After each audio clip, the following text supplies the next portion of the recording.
प्रियदर्शनी इंदिरा गांधी सभागृह में विदर्भ स्तरीय शिक्षण बचाओ परिषद के दौरान मान्यवरों ने वर्तमान शिक्षा नीति को लेकर राज्य सरकार तथा केंद्र सरकार को जमकर कोसा।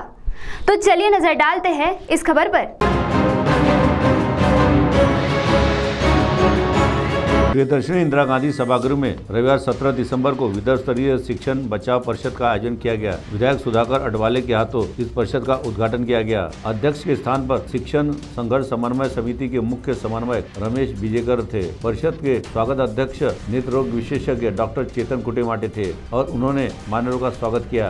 इस मौके पर मंच पर धनोजय कुंभी समाज मंडल के अध्यक्ष एडवोकेट पुरुषोत्तम सातपुते, गुरुदेव सेवा मंडल के जिला सेवाधिकारी एडवोकेट दत्ता भवजारे, समता सैनिक दल के खुशहाल तेलंग, मुस्लिम हक संघर्ष समिति के अध्यक्ष अनवर अली, पूर्वगामी ग्रामीण पत्रकार संघ के किशोर पोतनवार, गोंडवाना विद्यापीठ के सीनेट सदस्य प्राध्यापक डॉक्टर सतीश खन्ना के, राज्य मध्यवर्ती सरकारी कर्मचारी संगठन के दीपक जेवरकर, गुरुद्वारा कमेटी के अध्यक्ष चमकोर सिंह बसरा आदि उपस्थित थे। इस मौके पर मान्यवरों ने अपना मनोगत व्यक्त किया। वहीं यूजीसी के पूर्व अध्यक्ष पद्मश्री डॉक्टर सुखदेव थोरात ने ऑनलाइन के माध्यम से नई शिक्षा नीति की जमकर आलोचना की। इसके अलावा अन्य मान्यवरों ने भी अपने मनोगत में वर्तमान शिक्षा नीति का जमकर विरोध किया और केंद्र सरकार तथा राज्य सरकार की जमकर आलोचना की। प्रास्ताविक तथा भूमिका डॉक्टर राकेश गावतुरे ने व्यक्त की।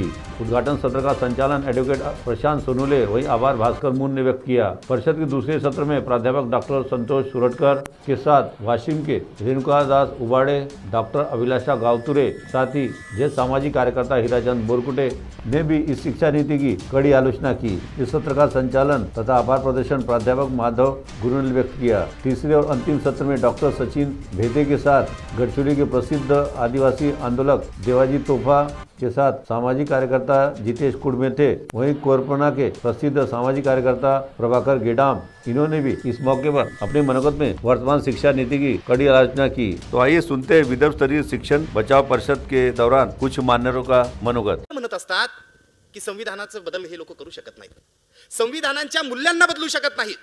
एवढा भाबडेपणा स्वीकारून, आंधळेपणा स्वीकारून समूह जगतांनी सर्रास आपल्याला अवतीभोवती दिसतोय। त्यांनी हे या प्रश्नांना बगल दिलेली आहे की शिक्षणाने होणार काय। अशा लोकांना आपण अवतीभोवती पाहतो। या समूहाची चर्चा होणे महत्त्वाची आहे की जो समूह म्हणतोय की आम्ही फुलेंकरता आणि बाबासाहेबांचे अपत्य आहोत, त्यांच्या परिवर्तनाचे, त्यांच्या लढ्यापासून जे परिवर्तन झालं त्या परिवर्तनातून आम्ही घडलेलो आहोत। शिवाजी महाराजांच्या काळामधला जो महाराष्ट्र उभा राहिला आणि हा एकमेव महाराष्ट्र आहे या संपूर्ण भारताच्या धर्तीवरती की ज्यानं या देशालाच नाही जगाला शिक्षणाच्या क्रांतीचं महत्त्व पटवून दिलं, ती लोक निष्क्रिय होताना आपल्याला सर्रास आजूबाजूला दिसत आहेत। ती प्रतिगामी मूल्यांच्या माध्यमातून ती प्रबोधनाची क्रांती होत नाही तोपर्यंत समाज बदल, ज्याला मूलगामी परिवर्तन आपण म्हणतो, ज्याला क्रांतीची भाषा म्हणतो, क्रांती ही मूलगामी असते। क्रांती जोपर्यंत घडवायची असेल तो ती क्रांती घडवण्याकरिता आम्हाला प्रबोधनाची, युरोपमधल्या इतिहासाचा जेव्हा आम्ही अभ्यास करतो की युरोपमध्ये हार्वर्ड युनिव्हर्सिटी आहेत, अमेरिकेसारख्या देशांमध्ये युरोपमध्ये मोठमोठी विद्यापीठ आहे, या संपूर्ण विद्यापीठाची पार्श्वभूमी प्रबोधनाची आहे। आणि हे प्रबोधन आपोआप वादातून घडलेलं नाही, तर हे प्रबोधन घडवण्याकरिता त्या देशातील समाजातील लोकांनी त्या ठिकाणी मूल्य मोजली। म्हणजे अगदी मार्टिन ल्यूथर किंग त्यांनी 1526 साली ते सर्वांना सक्तीचं आणि मोफत प्राथमिक शिक्षण मिळालं पाहिजे असं सांगितलं। आपल्याकडे फुले शाहू आंबेडकरांची खूप मोठी परंपरा आहे, त्यांनी आपल्याला तो हक्क मिळवून दिला आणि तो सुद्धा संघर्षातून मिळवून दिला। तर या अशी तरतूद आहे आणि ज्या कायद्यामध्ये 6 ते 14 वयोगटातल्या मुलांना शिक्षण दिलं पाहिजे अशी तरतूद आहे। याची कारणं सुद्धा मी तुम्हाला थोडक्यात सांगतो की 0 ते 6 वर्ष वयोगटातल्या मुलांचं काय, हा एक पहिला प्रश्न। म्हणजे प्री प्रायमरी एज्युकेशन ज्याला आपण म्हणतो त्याच्याबद्दल त्या कायद्यांमध्ये काय विचार केलेला नव्हता। 25% गरीब मुलांना आरक्षण द्यावं खाजगी संस्थांमध्ये, खाजगी शाळांमध्ये। याचा अर्थ भारतामध्ये 25% गरीब आणि 75% श्रीमंत लोक आहेत का? 25% या लोकसंख्येचा हिस्सा असलेली स्त्री जर आज हे शाळाबंदी झाली, आज कंत्राटीकरण झालं, आज खाजगीकरण झालं, तर ज्या प्रकारे घरात जर अन्न कमी शिजलं तर सगळ्यात कमी स्त्री खाते, त्याच पद्धतीने जर शाळा बंद झाली किंवा खाजगीकरण आणि कंत्राटीकरणाचा जर समाजावर एकूण परिणाम झाला तर सगळ्यात जास्त दुर्लक्षित आणि सगळ्यात जास्त प्रताडित ही स्त्री राहणार आहे। आणि त्याचे परिणाम आपण बघतोय।